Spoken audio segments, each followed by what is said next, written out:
How much time do you spend at work? And how much time do you spend at home? This is crazy, man. We work more than we spend time at home. And that's the reality.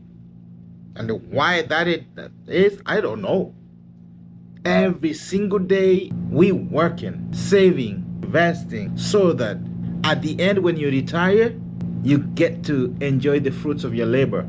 So basically, you spend most of your living time working so that you can save more, accumulate more, buy more, big house, good cars, actually more than one car, right? At the end, when you retire, you get to enjoy. But how many people get to retirement age? Do you really get to enjoy what you worked hard for the rest of your life? So in this video, we're going to listen to the most renowned, the wealthiest human being alive, if not the best, the biggest investor in the whole world, Warren Buffett. So we're going to look at 5 things you'll have to get away with as soon as you get to retirement age. All right? So let's listen in to this video from Warren Buffett, and then you let me know what you think. I am going to tell you something that is going to sound completely contradictory. It probably goes against everything you have been taught about success and money since you were a child. Society tells you that the goal of life is to accumulate more, to buy more things, Mm-hmm. to have the biggest house on the block, Very to true. have 3 cars in the garage, Correct. to have a vacation home on the beach. Oh my We God. have been sold the idea that wealth is synonymous with possession. But I have lived 94 years. I have accumulated more wealth than almost anyone in history. This guy is 94 years old as we speak right now, Warren Buffett, right? And I don't want to take much of your time. I just want to get back to the video. But this is what we've been sold to. Work hard, invest, buy more stuff, pile everything, have more and more and more. But are they worth it? Do you get to enjoy exactly what you've been sold? Let's keep listening to Warren Buffett, what he has to say about accumulating more. And I have learned a truth that most people discover too late. True wealth does not consist of filling your life with things. It consists of emptying your life of worries. When you do away with a lot of stuff that you got, the more you get to the retirement age, the more you want to get away with a lot of stuff. Sell them, let them go, because you need to be as free as possible. The more you get to the retirement age, you don't want baggage. You don't want anything that takes energy from you. Energy can be money, peace of mind. You see? All right, let's keep going. approach retirement, or even if you simply want to be financially free early, one of the smartest decisions you can make is not what to buy, but what to sell. I have seen too many people reach to be financially free, especially when you're about to get retired. Not how many things you keep accumulating, is how many assets, properties that you get to sell. Does that make sense? Why does he think that way? Let's keep listening. 65 being asset rich but cash poor. They have a net worth of $2 or $3 million on paper, but they are stressed. They cannot travel, they cannot help their grandchildren, they cannot sleep peacefully. Why? Because all their wealth is trapped in physical objects that not only do not pay them money, but take money away from them every month. They are prisoners of their own possessions. Physical objects, buildings, cars that require maintenance every single day. I don't know whether you see the point. Today I want to talk to you about the freedom purge. I want to talk to you about 5 specific things you should seriously consider selling before you retire. 5. Not because you desperately need the money, but because those things are anchors preventing you from sailing freely. By letting them go, you are not losing status, you are gaining life. Let's start with the hardest one, the one that will touch an emotional nerve. The first thing you should sell is your big house. You heard that? The first thing you should sell when you get to the retirement age is your big house. Why so? Let's say you're 80 years old. You have a humongous house with so many rooms. At 80, you probably have yourself, if you're lucky, living with your wife or your husband and a dog. What does the big house require? I don't want to preempt. Let's listen to the gentleman. I know what you are thinking, but Warren, this is the house where I raised my kids. We celebrated every Christmas here. True. My height is marked on the kitchen door frame. It is my home. Yep. I get it. Sentimental value is real, but sentimental value doesn't pay heating bills, and sentimental value doesn't pay your medical bills.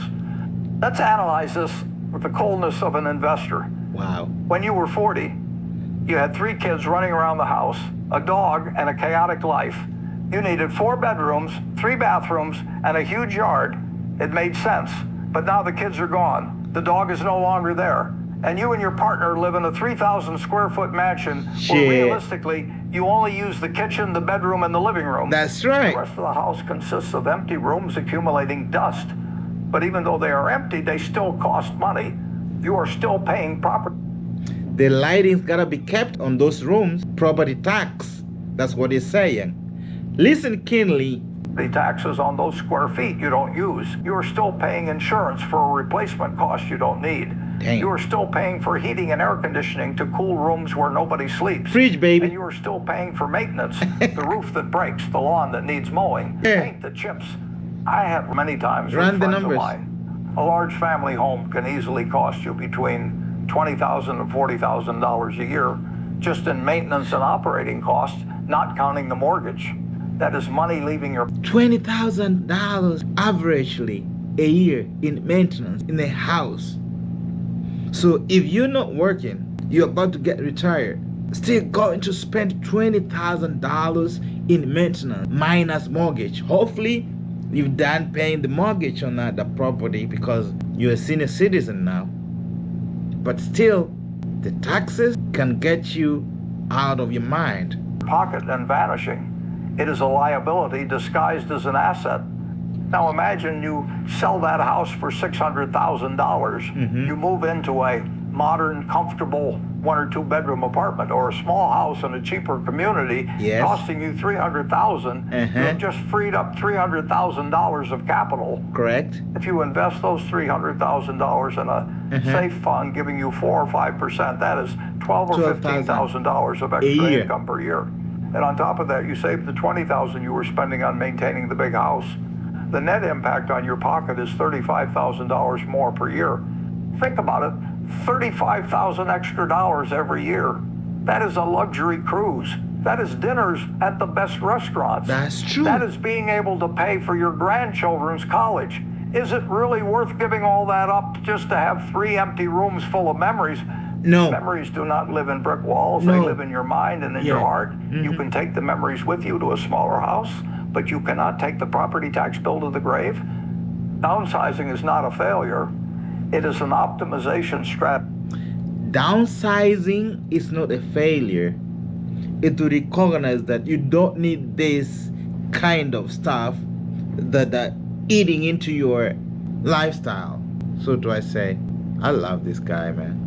The happiest people I know in retirement are those who live light.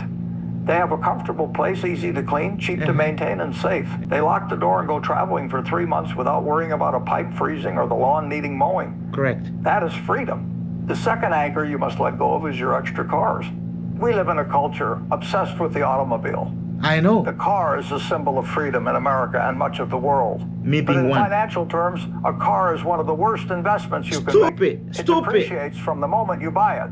Requires insurance, gas, repairs, and a place to store it. I see retired couples who have 3 or 4 vehicles.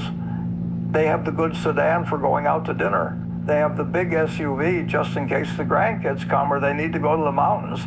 They have the old truck for DIY. Guys, what do you think? That's Spartan. He has just spoke the truth. You don't need all this stuff when you're getting to the retirement time.